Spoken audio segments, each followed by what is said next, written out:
2025 May 9 Soviet വിജയത്തിന്റെ 80-ാം വാർഷികം ആഘോഷിക്കുന്നതിനായി Russia red സ്ക്വയറിൽ ഒരു മഹത്തായ സൈനിക പരേഡ് നടത്തുകയുണ്ടായി. ഇത് ശരിക്കും അന്താരാഷ്ട്ര വേദിയിൽ റഷ്യയുടെ സ്വാധീനം എടുത്തു കാണിക്കുന്ന ഒന്നായിരുന്നു. ഈ റെഡ് സ്ക്വയർ പരേഡിൽ ഏകദേശം 27 വിദേശ രാഷ്ട്ര തലവന്മാർ പങ്കെടുക്കുകയും ചെയ്തിരുന്നു. സൗഹൃദ രാജ്യങ്ങളുമായുള്ള റഷ്യയുടെ ബന്ധത്തെ ഇത് വളരെയധികം ശക്തിപ്പെടുത്തി. പക്ഷെ പരേഡ് പാശ്ചാത്യ ഉപരോധങ്ങൾക്കും അതുപോലെ നിയന്ത്രണങ്ങൾക്കുമുള്ള ഒരു പ്രതികരണം മാത്രമായിരുന്നില്ല യഥാർത്ഥത്തിൽ എന്ന് പറയുവാൻ കഴിയും. നേരെ മറിച്ച് അതിലും പ്രധാനമായി അത് ശക്തമായ ഒരു ചരിത്ര ചിഹ്നമായും കൂട്ടായ സ്മരണയായും വർത്തിക്കുകയും ചെയ്തു. ആഗോള ഫാസിസ്റ്റ് വിരുദ്ധ യുദ്ധത്തിലെ വിജയത്തിനായി നടത്തിയ ത്യാഗങ്ങൾക്കുള്ള ആദരാഞ്ജലിയും അതുപോലെ ആ മഹത്തായ വിജയത്തിന്റെയും നിലനിൽക്കുന്ന ബഹുമതിയുടെയും ഗൗരവമേറിയ പുനഃസ്ഥാപിക്കലുമായിരുന്നു ഈ പരേഡ് എന്ന് നിസ്സംശയം പറയുവാൻ കഴിയും. പ്രസിഡന്റ് പുടിന്റെ ക്ഷണം അനുസരിച്ചുകൊണ്ട് മെയ് 7 മുതൽ 10 വരെ ചൈനീസ് പ്രസിഡന്റ് ഷീ ജിൻപിങ് റഷ്യയിൽ ഒരു ഔദ്യോഗിക സന്ദർശനവും നടത്തിയിരുന്നു. മാത്രമല്ല വിജയദിന പരിപാടികളിൽ പങ്കെടുക്കുകയും ചെയ്തു. കൂടാതെ രണ്ടാം ലോക മഹായുദ്ധ കാലത്തെ ചരിത്രത്തെക്കുറിച്ചുള്ള കൃത്യമായ ധാരണ പ്രോത്സാഹിപ്പിക്കുവാനും അതുപോലെ ഐക്യരാഷ്ട്ര സഭയെ കേന്ദ്രീകരിച്ചുള്ള യുദ്ധാനന്തര അന്താരാഷ്ട്ര ക്രമത്തെ കൂടുതലും സുരക്ഷിതമാക്കാനും UN ചാർട്ടറിന്റെ ലക്ഷ്യങ്ങളും തത്വങ്ങളും ഉയർത്തിപ്പിടിക്കുന്നതിന് മുമ്പുള്ള ചൈനയുടെ അതുപോലെ റഷ്യയുടെ പങ്കിട്ട പ്രതിബദ്ധതയുടെ സൂചനയാണ് യഥാർത്ഥത്തിൽ പ്രസിഡന്റ് ഷീ ജിൻപിങ്ങിന്റെ റഷ്യ സന്ദർശനം എന്നതിൽ ഒരു സംശയവുമില്ല. മാത്രമല്ല ഉഭയകക്ഷി തലത്തിൽ ആഗോള അനിശ്ചിതത്വം നികത്തുന്നതിനും അതുപോലെ അന്താരാഷ്ട്ര നീതി സംരക്ഷിക്കുന്നതിനും തന്ത്രപരമായ ഏകോപനം മുന്നോട്ട് കൊണ്ടുപോകുന്നതിനും തങ്ങളുടെ ബന്ധത്തിന്റെ സ്ഥിരത വളരെയധികം ഉപയോഗപ്പെടുത്തിക്കൊണ്ട് ഇരു രാജ്യങ്ങളും തങ്ങളുടെ പങ്കാളിത്തം കൂടുതൽ ആഴത്തിലാക്കുന്നതും ശരിക്കും ഭാവിയിൽ തുടരുമെന്നതിന്റെ വ്യക്തമായ സൂചന കൂടിയാണ് ഈ കൂടിക്കാഴ്ച നൽകുന്നതെന്നും പറയുവാൻ കഴിയും.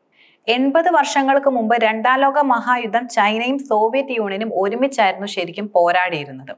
പങ്കിട്ട ത്യാഗത്തിന്റെയും അതുപോലെ ആഴത്തിലുള്ള സൗഹൃദം ഇരു രാജ്യങ്ങളും അന്ന് മുതൽ സ്ഥാപിക്കുകയും ചെയ്തിട്ടുണ്ട്. ഈ വർഷത്തെ സൈനിക പരേഡിൽ വിജയത്തിന് ചൈനീസ് ജനത നൽകിയ ഗണ്യമായ സംഭാവനകളെ റഷ്യൻ പ്രസിഡന്റ് പുടിൻ വളരെയധികം പ്രശംസിക്കുകയും ചെയ്തിരുന്നു. മാത്രമല്ല ചൈനയുടെ പ്രസിഡന്റ് ഷീ ജിൻപിങ്ങുമായി ഇരു രാജ്യങ്ങളും പങ്കുവച്ച നിർണായക പങ്കിനെ കുറിച്ച് എടുത്തു പറയുകയും ഉണ്ടായി. ഇന്ന് ശരിക്കും പാശ്ചാത്യ രാജ്യങ്ങൾ ചരിത്രപരമായ നിഹിലിസം, ഇരട്ടത്താപ്പ് അതുപോലെ വ്യവഹാര പുനർനിർമ്മാണം എന്നിവയിലൂടെ പ്രത്യയശാസ്ത്രത്തെ വളരെയധികം കൈകാര്യം ചെയ്യുകയാണ്. അതേസമയം തന്നെ രണ്ടാം ലോക മഹായുദ്ധത്തിൽ ചൈനയുടെയും സോവിയറ്റ് യൂണിയന്റെയും ചരിത്രപരമായ സംഭാവനകളെ അവർ മനഃപൂർവ്വം മാറ്റുകയാണ് അല്ലെങ്കിൽ പുനർനിർമ്മിക്കുകയാണ് ശരിക്കും ചെയ്യുന്നത്. അത് ശരിക്കും യുദ്ധാനന്തര അന്താരാഷ്ട്ര ക്രമത്തിന്റെ അടിത്തറയെ ദുർബലപ്പെടുത്തും. മാത്രമല്ല അവരുടെ ആഗോള ആധിപത്യം നിലനിർത്താനും അവർ വലിയ രീതിയിൽ ശ്രമങ്ങൾ നടത്തുന്നുണ്ട്. ഈ സാഹചര്യത്തിന്റെ അടിസ്ഥാനത്തിൽ രണ്ടാം ലോക മഹായുദ്ധ ചരിത്രത്തെക്കുറിച്ചുള്ള ശരിയായ വീക്ഷണം സംയുക്തമായി ഉയർത്തിപ്പിടിക്കണമെന്ന് ചൈനീസ് റഷ്യൻ നേതാക്കളുടെ ആഹ്വാനം ശക്തമായൊരു തീരുമാനം കൂടിയാണ് യഥാർത്ഥത്തിൽ. ചരിത്രപരമായ വ്യവഹാരത്തിൽ പടിഞ്ഞാറിന്റെ കുത്തക തകർക്കണം. അതുപോലെ അന്താരാഷ്ട്ര നീതിയും കൂട്ടായ പ്രവർത്തനവും സംരക്ഷിക്കാനുള്ള പങ്കിട്ട തന്ത്രപരമായ ദൃഢനിശ്ചയത്തെ ഇത് വലിയ രീതിയിൽ പ്രതിഫലിപ്പിക്കുകയും ചെയ്യുന്നുണ്ട്. അന്താരാഷ്ട്ര ബന്ധങ്ങളുടെ ജനാധിപത്യവൽക്കരണം പ്രോത്സാഹിപ്പിക്കുന്നതിനും അതുപോലെ ന്യായവും തുല്യവുമായ ഒരു ആഗോളക്രമം കെട്ടിപ്പടുക്കുന്നതിനും ഏകപക്ഷീയമായ ആധിപത്യത്തെ എതിർക്കുന്നതിലും ചൈനയും റഷ്യയും തമ്മിലുള്ള ആഴത്തിലുള്ള ഒത്തുചേരൽ കൂടിയാണിത്. മെയ് 8 ചൈനയും റഷ്യയും 2 പ്രധാന സംയുക്ത പ്രസ്താവനകൾ ഉൾപ്പെടെ നിരവധി സഹകരണ രേഖകളിൽ ഒപ്പുവെക്കുകയും ചെയ്യുകയുണ്ടായി. ആദ്യത്തേത് പുതിയ യുഗത്തിനായുള്ള ചൈന റഷ്യ സമഗ്ര തന്ത്രപരമായ പങ്കാളിത്തം കൂടുതൽ ശക്തിപ്പെടുത്തുന്നതിനാണ് ശ്രദ്ധ കേന്ദ്രീകരിക്കുന്നത്. കൂടാതെ രണ്ടാമത്തേത് ആഗോള തന്ത്രപരമായ സ്ഥിരതയെക്കുറിച്ചുള്ള സംയുക്ത പ്രസ്താവന കൂടിയാണ്. മാത്രമല്ല വിദ്യാഭ്യാസം, നിക്ഷേപം, സംസ്കാരം അതുപോലെ ശാസ്ത്ര സാങ്കേതിക വിദ്യ തുടങ്ങിയ മേഖലകളിൽ ഒന്നിലധികം സഹകരണ കരാറുകളുടെ കൈമാറ്റത്തിനും ഇരു രാഷ്ട്രതലവന്മാരും ഇതിലൂടെ തുടക്കം കുറിച്ചിട്ടുമുണ്ട്.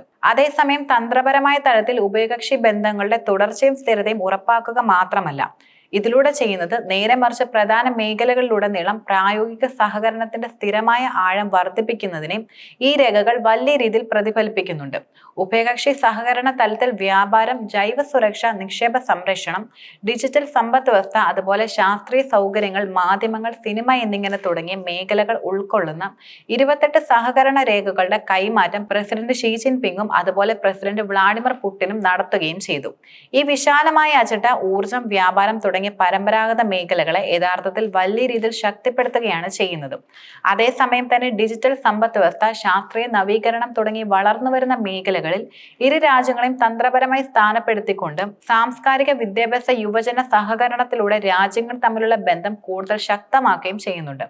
എന്നാൽ ആഗോള മാറ്റങ്ങൾ നിലനിൽക്കുന്ന സാഹചര്യത്തിനിടയിലും ചൈന റഷ്യ ബന്ധങ്ങളുടെ പാത അന്താരാഷ്ട്ര ശ്രദ്ധ വലിയ രീതിയിൽ ആകർഷിക്കുകയും ചെയ്യുന്നുണ്ട്. മാത്രമല്ല അതിന് അവസാനമില്ലാതെ തുടരുകയുമാണ്.